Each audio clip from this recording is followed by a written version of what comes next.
ইন্দ্রাণী দেবলীনাকে বলে, তোমার সাথে আমার শত্রুতা যত লম্বা হোক, তুমি আমার কিচ্ছু করতে পারবে না।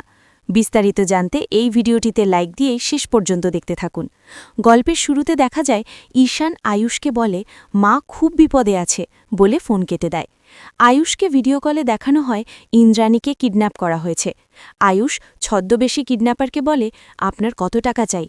ছদ্মবেশী কিডন্যাপার বলে, ইন্দ্রাণী গাঙ্গুলির মতো রাঘব বোয়ালকে সামান্য টাকার জন্য ছেড়ে দেওয়া যায় না। ইন্দ্রাণী গাঙ্গুলিকে বাঁচাতে হলে কাউকে মরতে হবে। ইন্দ্রাণী গাঙ্গুলির মুক্তিপণ কুসুম সরকারের মৃতদেহ। আয়ুষ মনে মনে বলে, এই কিডন্যাপার যেই হোক, সে আমাদের বাড়ির সকল খোঁজখবর জানে, কিন্তু কুসুমকে মারতে চায় কেন? কিডন্যাপার বলে, নিজের মাকে বাঁচাতে হলে বাড়ির কাজের মেয়েকে বলি দিতে হবে। আয়ুষ বলে, আমি আমার মার জন্য সব করতে পারি, কিন্তু কোনো অন্যায় কাজ না। একজন মানুষের মুক্তিপণ হিসেবে আরেকজন মানুষকে মারতে হবে, এটা আমি কখনোই ভাবতে পারছি না।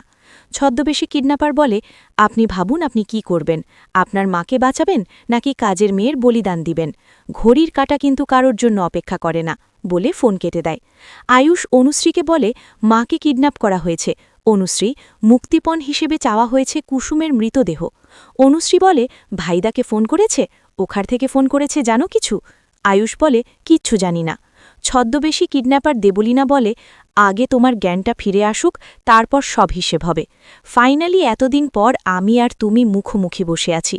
ইচ্ছে করছে তোমাকে এখন শেষ করে দেই, কিন্তু সেটা এখন করলে হবে না। তোমাকে কুটি বানিয়ে দেবলীনা চ্যাটার্জি এখন গেম খেলবে। তোমাকে আমি এমনভাবে মারব যে তোমার ফ্যামিলি আমার পায়ে ধরে ভিক্ষা চাইবে, তাও আমি তোমাকে মাফ করব না। তোমরা সেদিন আমাকে ক্ষমা করনি, আমাকে শত্রু বানিয়েছ, ভেবেছ তোমাদের বিপদ কেটে গেছে, কিন্তু তোমাদের বিপদ এখন আরও বেড়ে গেছে।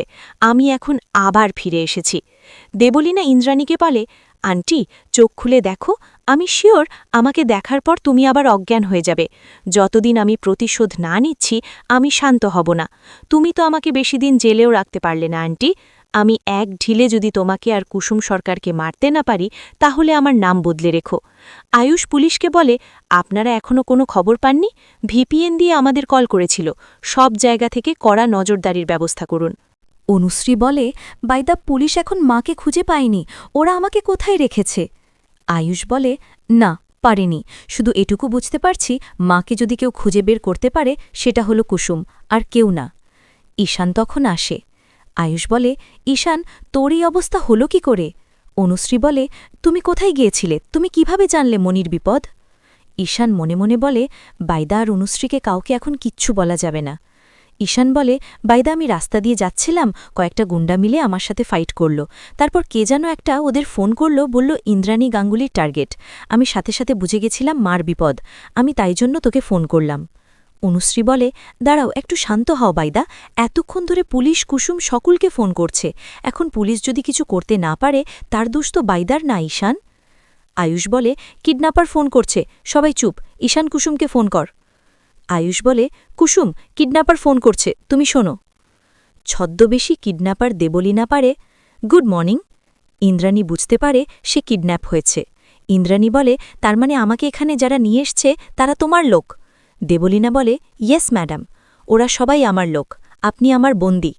ইন্দ্রাণী হেসে বলে, তোমার ক্ষমতা কি ইন্দ্রাণী গাঙ্গুলিকে বন্দী করার? আমার ছেলেরা এতক্ষণে তোমার সব খবর নিয়ে নিয়েছে, এলো বলে, সরাসরি বল কি চাই।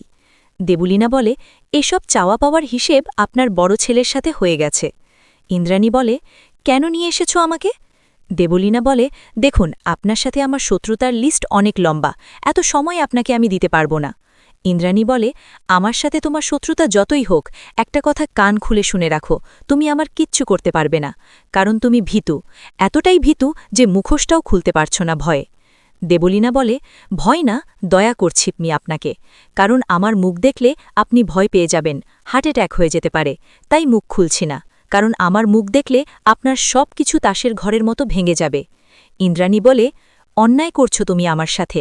দেবলীনা বলে, অন্যায় আপনি করেছেন, এটা তার রিভেঞ্জ, শাস্তি তো এখন আপনারা পাবেন, কারণ শাস্তি কে পাবে সেটা ডিপেন্ডস করছে আপনার বড় ছেলের ওপর। এখন আমরা আপনার মুক্তিপণ হিসেবে যা ডিমান্ড করেছি, সেটা আপনারা বড় ছেলে ফুলফিল করতে পারবে কি না? ইন্দ্রাণী বলে, আমার ছেলেরা আমার জন্য সব করতে পারে। দেবলীনা বলে, তাহলে তো আর প্রবলেমই নেই, কুসুম সরকারের ডেড বডি আমাদের কাছে চলে আসুক, তারপর আপনাকে এখান থেকে নিশ্চিন্তে আমরা ছেড়ে দিব। ইন্দ্রাণী বলে, ডেড বডি মানে? দেবলীনা বলে, আপনাকে বাঁচাতে হলে আপনার বড় ছেলেকে কুসুমের ডেড বডি আনতে হবে মুক্তিপণ হিসেবে, হয় আপনি না হয় কুসুম। পরবর্তী আপডেট সবার আগে পেতে চ্যানেলটি সাবস্ক্রাইব করুন।